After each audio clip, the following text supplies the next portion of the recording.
But to be in Croke Park that day and that buzz we heard, and it like 80,000 were cheering for me that day. It lifted every decision the referee made. That was a big, massive big lift, and you could see that expression when that whistle went. Look around in the stand, and there was old men crying with pure pride. That was just special. That feeling will never be. I'll never feel that again. Never. No, never. No. To come home to this hotel that night, like we were hours late because of the drug testing and all that stuff, and to hold up the road. It wasn't exactly a very warm night at the time, and then old people and young people sitting outside there. I was at a lovely lady got died there a few weeks ago, and I was at the house that night, and the four daughters were there, and the dad was there, and they were mad to talk to me. Said the last time my mother smiled was sitting at a chair at the gate, waving at our bus walking by, driving by at us. She sat there for hours waiting to shake the wave at us. That's something. Another man in Ashburn, a tile for Mad J man, and he texted me after our final, and he died the week after as well. Now, I'm not being doom and gloom, but one good story was a man from Limerick. He sent me a big long letter now. He's 90 years of age.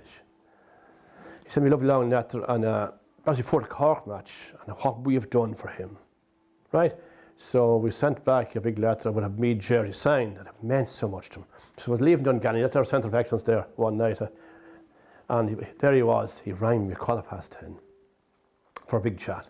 Imagine, that's amazing. Like, no, that what we have done for him. He said he was in hospital last week, and the whole talk he said in Limerick was Meath ladies.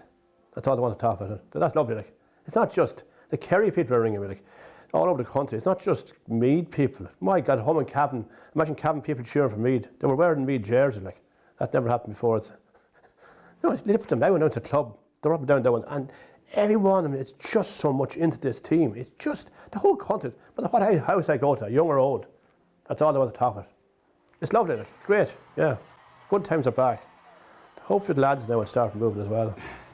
But you've really caught the imagination, as you say, not just in Meath, but the whole country, and not just women. Everybody. And what you achieved will never happen again. It'll never happen again. Never happen again. And it's just, everyone loves the underdog, baby, but it's something that is beyond your wildest dreams. Like, you know, I loved winning, say, minors and 16s, and even when the intermediate was important to win. Like, but to go on and win this is just, we never mentioned this. We never thought in our wildest. We thought he'd be one. But I didn't think I'd be manager. You know, I thought about 3 years' time we'd be thereabouts. What done, Leon Maguire won that weekend, and Kelly Harrington. Like, that was a massive weekend for ladies. That was the biggest, you know.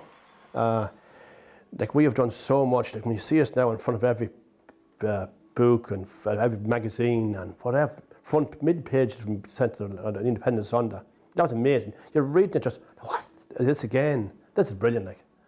And they're great ambassadors, every one of them. Like, it was lovely watching Kelly Harrington and Eamonn Murray and my Cavan man myself, and they were proud times too. And they're two lovely, humble girls.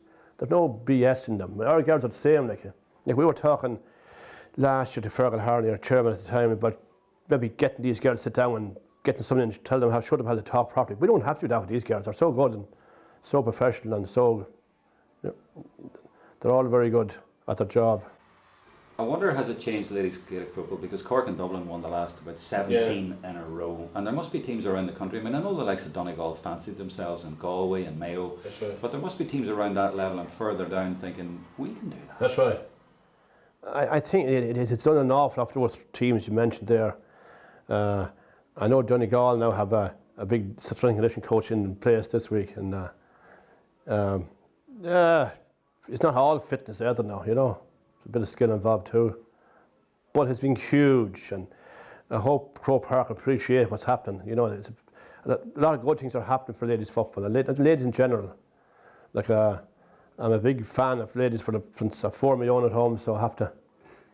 Like, I was asked a question, some of the reports said to me, you must take great encouragement from the lads when the minors win. I said, no, I'm not going to take encouragement from a 7-year-old Snotty Gosson. I said, they took it from us. The Cork match, they fought back against Tyrone that day. I'm not taking encouragement from them, like, not a hope.